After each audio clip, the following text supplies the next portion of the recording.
Hey, I'm Pastor Josh here at World Worship Church, and I got Paris right here with me, and we are excited because, listen, y'all, we are getting into a season of testimonies, right? I want you to jump into our conversation. I want you to jump in and hear what God is doing, because what He has done for somebody else, He will do for you. I'm Paris. I grew up in upstate New York, and I moved to the Carolinas in 2005. So I grew up with my grandmother. My grandmother raised me. My parents did not raise me at all. I grew up, my mother was a drug and alcohol abuser, and my father was also a drug abuser. So my grandparents, my mother's parents raised me in upstate New York. Yeah, what was your relationship like with your mother then? If that's, kind of how she was. What was that? Yeah. What was your relationship like? Yeah, so that's a great question. I would say my relationship with my mom was not, we didn't have a close-knit relationship. As a kid, I don't even recall my mom saying, I love you, or, I don't recall my mom being there for me at all. So I would say our relationship was kind of distant, but I always felt that love from my grandmother. But me and my mom, we were not close at all. My grandmother provided stability where we always had running water, we always had food in the refrigerator. My grandmother and grandfather, they worked. They always led by example. It was to the point where they were my parents. Always showed me love, always poured into me, always showed me that God is the way and we have to have a forgiving heart. I would say as I grew up, my grandmother would always try to give my mother chances to be in our lives because I'm the oldest out of 10 children. And my grandmother raised all of us, right? So my grandmother always wanted to give her chances, and we always used to maybe go on weekends, but it was like a culture shock, right? Going my from my grandmother's house to my mom's house where we didn't have food, where I used to go outside and find change on the ground so that I could get a bag of chips. Or I used to go over to our neighbor's house and knock on the door and ask, can we borrow food so that I could feed my siblings? So it was survival mode as I was growing up. And I would say this is around 10 years old, right? I learned how to survive, and I learned how to put my siblings and try to shield them from what I was seeing, right? Because I'm the big sister. Yeah. And for me, that's what big sister's done, right? So that was kind of around that space. But at that time, I used to recall myself writing letters to God, like, God, I just want to be normal. And I used to write these letters on paper, and I used to make a kite and fly them out the window, and I just used to hope that God saw my letters. And I used to, ask Him for normality. But when I started getting older, I always wrote to God, and I noticed things weren't changing. And then as a teenager, I used to write to God, I don't want to be here anymore. Or what is my purpose for being here? No one loves me, When I was a teenager, in my early teens, around 13 years old, I went to stay with my mom, and my mom allowed me to babysit for her friends' children. And for me, this was an opportunity to be out of my grandmother's house. As I'm getting older, we always had to be off the phone at a certain time. So I had some freedom there, right? So I'm like, okay, I'm gonna put my mom, everything she has going on behind. I'm just gonna look at my freedom, right, for a little bit. But while I was there, while I was babysitting for my mom, some traumatic things happened where I was a victim of rape. And this was, in my early teens. And it scarred me, right? And not only did it scar me because it happened, it scarred me because my mom never even said, are you okay? Wow. So that really, really hurt. But my grandmother also grew up old school. So my grandmother, she says, let's sweep this under the rug. Let's not tell anybody about this. So as a young teen, I harvested feelings. I already had the situation where I felt my mom didn't love me. Yeah. So then I felt like I was just this person that was meant to go through traumatic things. And Wow. So we go from a mother who is very distant and dealing with, drugs and alcohol. We go to a grandmother who loves and protects you, but also, sweeps something like this under the rug. You move forward, right? yeah, You move forward, and as you move forward, you get through and into high school, into college. yeah, What does it look like? The fact that yeah. you're able to go to college, how awesome is Yeah, that? Tell me a yeah. little bit about Yeah, that. absolutely. So, my mom moved to North Carolina when I was 16 years old. Okay. And at this point, I'm in high school, right? And when my mom moved to North Carolina, before she left, she emancipated me. So at 16 years old, and I'm still in high school, but I was happy because at 16, I knew that my grandmother's house wasn't a place that I wanted to be. And when I looked at the bigger picture, not knowing my mind, I was immature. I thought since my mom emancipated me, I can do what I want to do, right? So Yeah. at 16 years old, I moved out of my grandmother's house and I got my own apartment at 16 years old. And I continued going to high school. I went to night school. I graduated high school and I got a job. And when I got a job, I'm like, okay, I know that I want more. I'm not going to be able to afford to live by myself. I got a roommate. Yeah. And at that point, my roommate was going to college. So I went back to community college and I was able to continue to push through. But at 16, it was hard for me to understand how to fully take care of myself. But for that age, I did very, very well for myself. We paid our rent on time. Yeah. We kept our head on straight. But this was something that was a positive in my life. And even though I had my grandmother to look back on, and she did not want me to leave, she bought me food all the time, and I was still her baby. But I was on my own, went to school, put myself through college, and I was able to continue to move forward. But in the back of my mind, I kept saying, I have to be better than, or, I have to break a cycle. So that's what continued to motivate me and help me push forward. Yeah. Wow. So as you move to college and as you move forward, I love that. I love what you said. I had to break the cycle, right? I have to break this cycle of all the stuff that's there. Yeah. And so you put the world on your shoulders, Yes. right?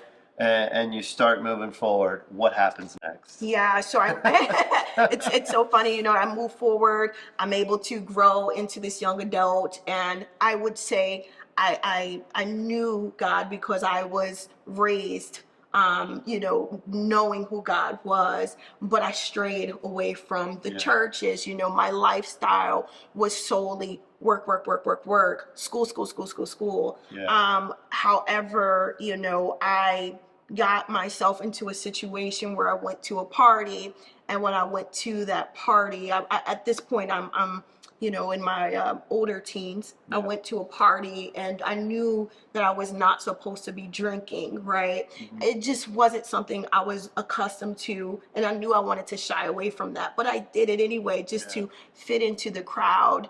But the next morning I woke up and I knew something had happened to me. Yeah. And the night before I was taken advantage of. Wow.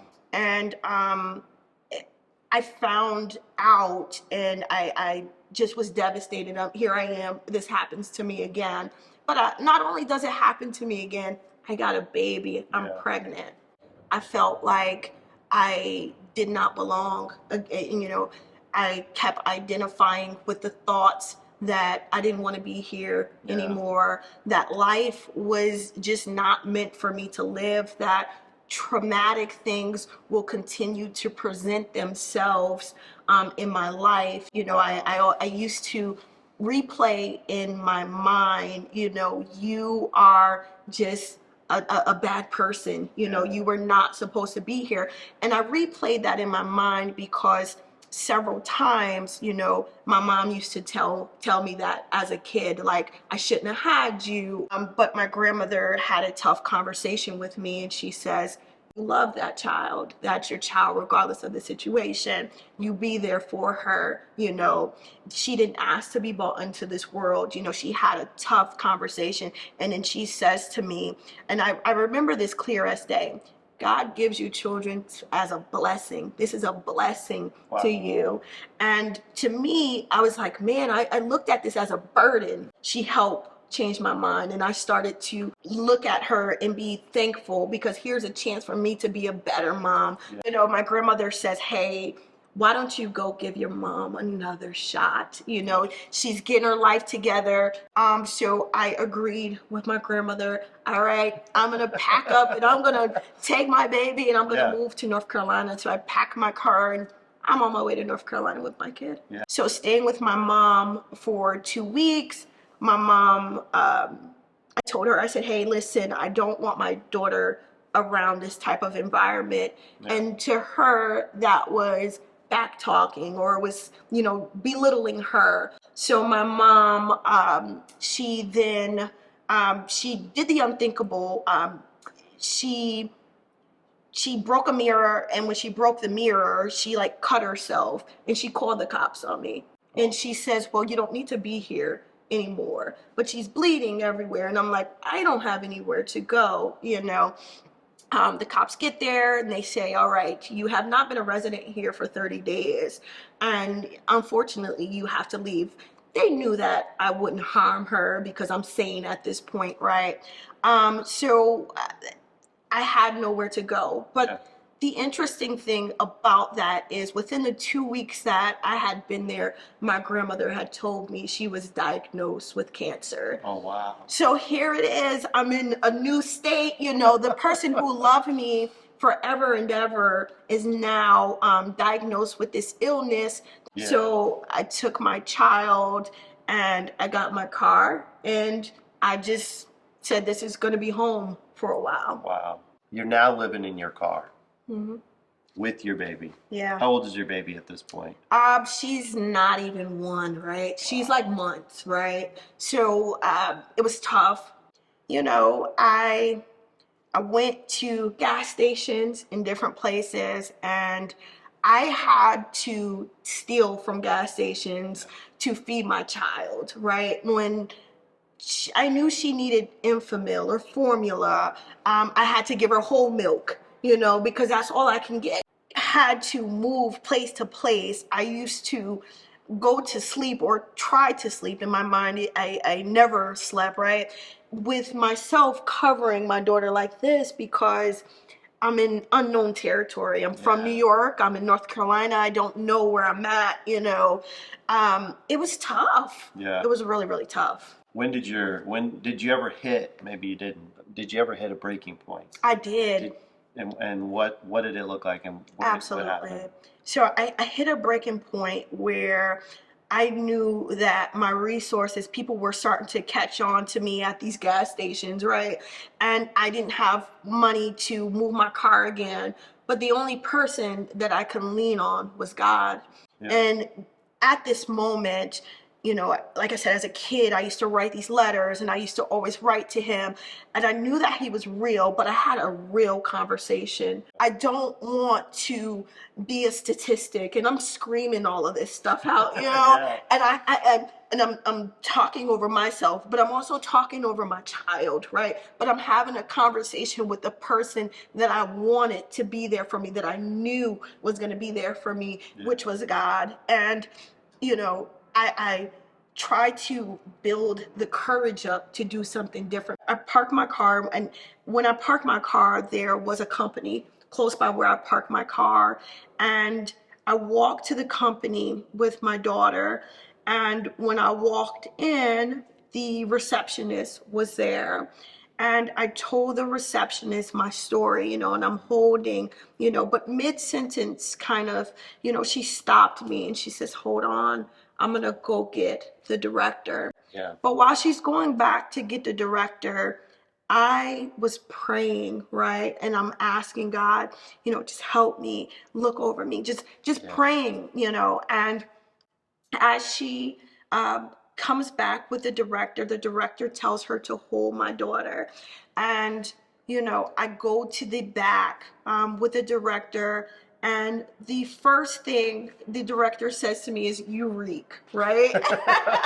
And of course, because I wasn't showering, right? Yeah. Because all I had to do was washing sinks and stuff, But, it made me smile because I had been so down, right? Yeah. I told her my story, and she says, "Well, I'm going to offer you a position contingent on a background check." Yeah. And in my mind, I couldn't say it out loud because I'm in her office. She doesn't know me. I'm saying, "Thank you, Jesus," thank you, Yeah. thank you. And I'm having these moments where I'm screaming hallelujah in my mind, right? And before I left her office, she says, "Listen, I want to do something for you." And this person who I didn't know, who just offered me a position that I acted on my prayers, reaches in her purse and grabs $100 bill out of her purse. And, that's a lot for me because I didn't have any money, right? But I'm automatically like thankful, God is showing up. Yeah. And so as I leave that office, as soon as I leave the office, I'm screaming out hallelujah at this point, right? And I'm thankful, right? So I get in my car, and when I get in my car, I'm still in this moment of bliss because my prayers are being answered. Yeah. So I get in my car and I says, "Okay, what am I going to do with this $100?" Right? And so I decided to put $5 of gas in my car. Okay. And that $5 of gas was going to get me to another point where I can park my car in a safe space. Yeah. So I put the $5 in gas in my car, but as I was driving my car, I saw an apartment complex that said $99 deposit. First month rent is free. I have 95, I don't have 99, but here I am again, I'm praying, if God did it for me then, he'll do it for me again. I applied for the apartment complex waived the application fee. And, the young lady comes back to me and she says, "We're sorry, we can't approve you." And I automatically in my mind, because I was so used to defeat and different things, I thought that this I'm defeated again, and I'm like crying, right? And I'm like leaning over and I'm crying hysterically. And I had told her my story, and this young lady comes and she puts her hand on my back and she says, "You know what? Give me what you got, and I'm gonna give you the keys." Yeah. So I gave her this $95, and she gives me the keys to an apartment. I had everything that I needed versus everything that I wanted. Yeah. I had a roof over my daughter's head. I had a place to call home. I knew my background check was going to come back because I knew that I wasn't the type of person to get in trouble. Yes, I made some bad decisions, but I knew that was going to be fine. But I was in this space where I knew that God was in control, that I could not continue to try to live my life on my own. God stepped in and he showed out, and all it took was for me to be faithful. We're at this point where I feel like all these doors start opening up, so we're going to jump all the way forward. Yeah. Let's tell us where you are today. Yes. Tell us what is going on in your life today and how God is moving right now. Yes. So where I am today, I am educated. I have my own home, right? Yeah. But not only do I have one bedroom, I have 5 bedrooms, right? My oldest daughter, she's in college to be a lawyer. I have 4 daughters. I'm here at World Worship Church. I'm putting God first in everything that I do. He is the head of my life. I am in a space where I not only forgive forgiving myself and forgiving people, that gave me a breath of fresh air, right? And I was able to hit a reset button where nothing in this moment in my life I feel will hold me back from being successful. But not just things, but when God knows that you are for him, and he knows that your relationship with him is a relationship like no other. You are an unstoppable person, and there is nothing in life that you can't overcome, because your obstacles and your challenges, God is bigger than them all. So I am in this think big space, right? And I'm in this space where God is here and he's present. Awesome. Well, thank you so much for sharing. It's amazing to hear what God is doing. It's so easy to look at somebody and say, oh, they got it all together, everything is great for them. But it's another thing to step back and hear their story and to see where God has taken them through and different spaces that God has brought them from. And I always say it like this, I even preach a message like this, that God is building something. Yes. And that it looks like God has been building something in you for a long time. So thank you for sharing. We appreciate it. Yes, I appreciate you all. You guys have a great day. God bless. God bless. Stay tuned for next time. Bye.